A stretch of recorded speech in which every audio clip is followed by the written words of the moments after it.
Bonjour à tous, vidéo analyse, avis détaillé sur L'amour ouf de Gilles Lellouche. Alors il n'y aura pas de critique en face caméra parce que premièrement je suis malade, je suis pas coiffé et j'avais également énormément de choses à dire qui nécessitaient véritablement une critique construite, posée, où j'ai rédigé pas mal d'idées que je voulais aborder tellement le film est fou, il y a plein de choses dedans, donc il fallait que ce soit vraiment une réflexion organisée et pas faite à la va-vite.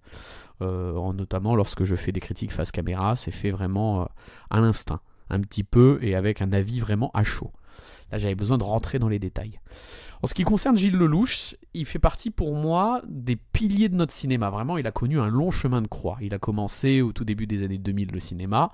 Il ne s'est pas encore tout à fait connaître du grand public, malgré des seconds rôles dans quelques grosses productions, notamment Mérine, l'Instinct de mort, Ne le dit à personne.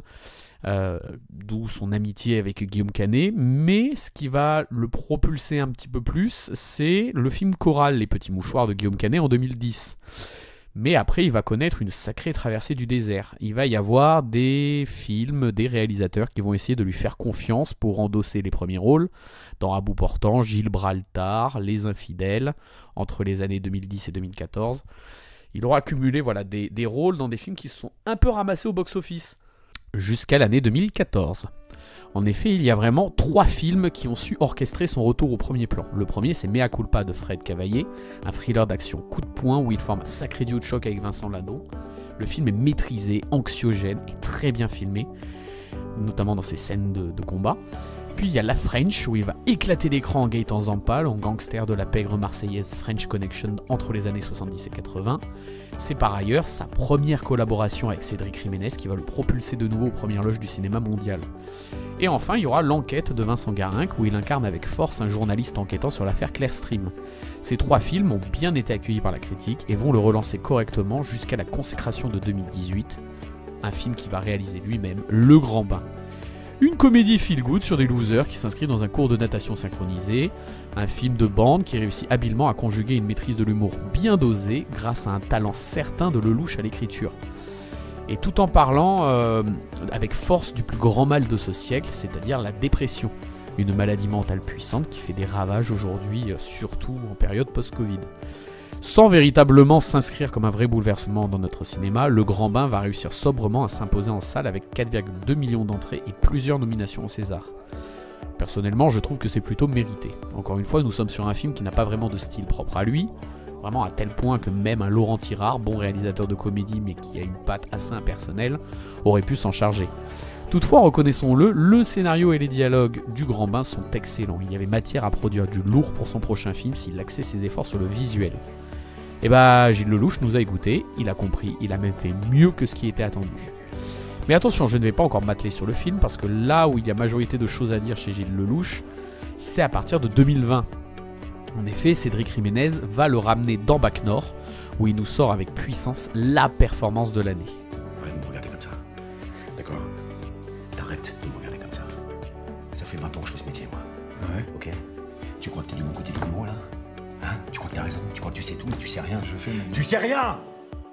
Tu sais pas ce qu'on a vécu là-bas! Tu sais rien des quartiers nord! T'as jamais foutu les pieds là-bas! T'es qu'un connard derrière ton bureau!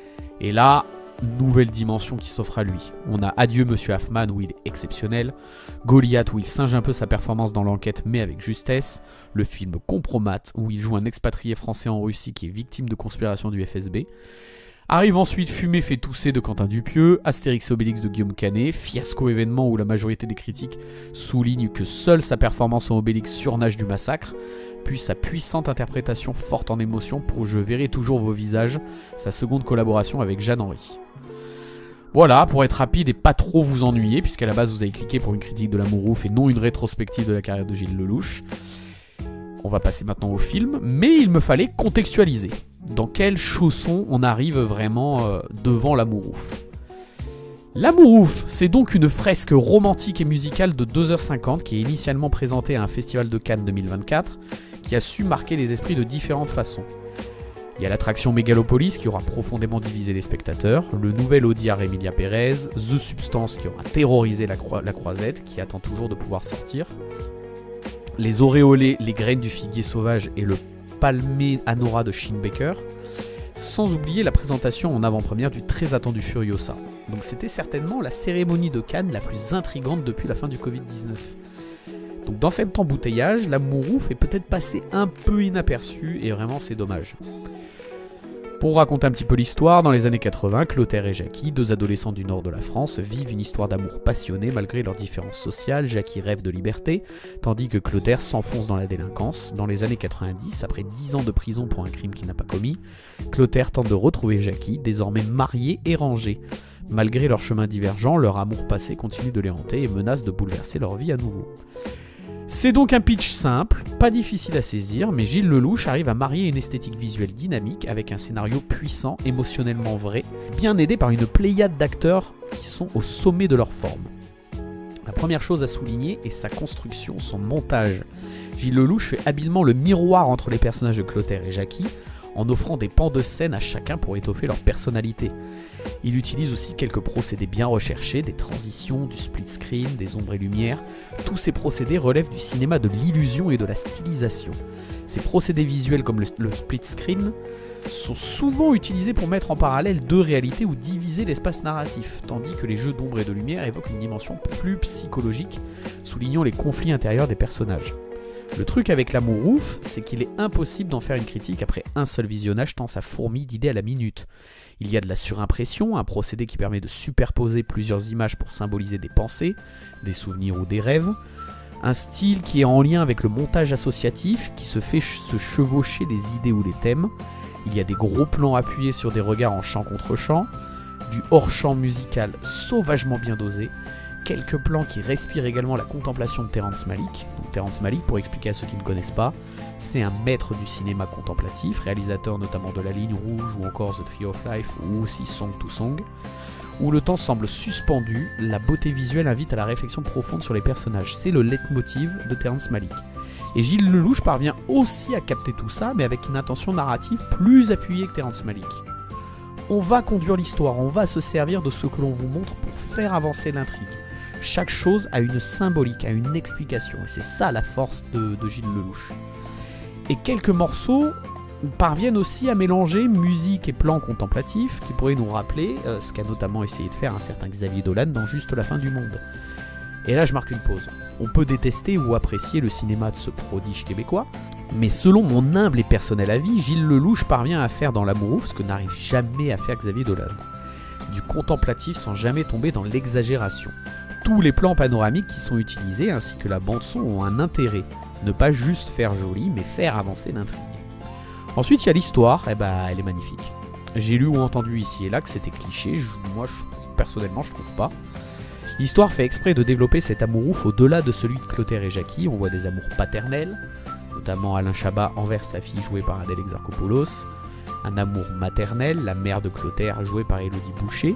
Fraternel, entre les personnages de François Civil et Raphaël Quenard, mais également entre ce même François et le personnage de Jean-Pascal Zadi, mais aussi l'amour ouf dans le mauvais sens, donc avec un Vincent Lacoste qui joue un personnage glacial et violent.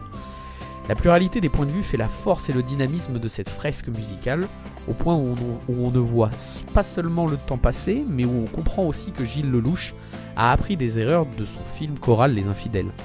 L'amour ouf est la définition même d'un film choral réussi, placer chacun dans une situation, une occasion de jeu où ils transmettent une plus-value au message que l'on va garder en tête en sortant de la salle.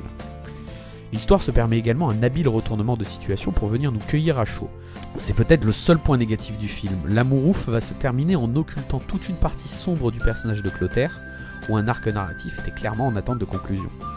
Mais vous n'allez pas bouder votre plaisir devant l'amour ouf. En effet, à défaut d'être le meilleur film de l'année, on peut néanmoins dire que Gilles Lellouche signe un habile et facétieux tour de force, avec une vraie proposition artistique qui va le faire rentrer lui et ses comédiens dans une autre dimension, et peut-être à l'international aussi. Et si je peux me permettre de finir sur une note salée qui va me valoir des gros mots de votre part, franchement, c'est 100 fois mieux qu'Emilia Pérez.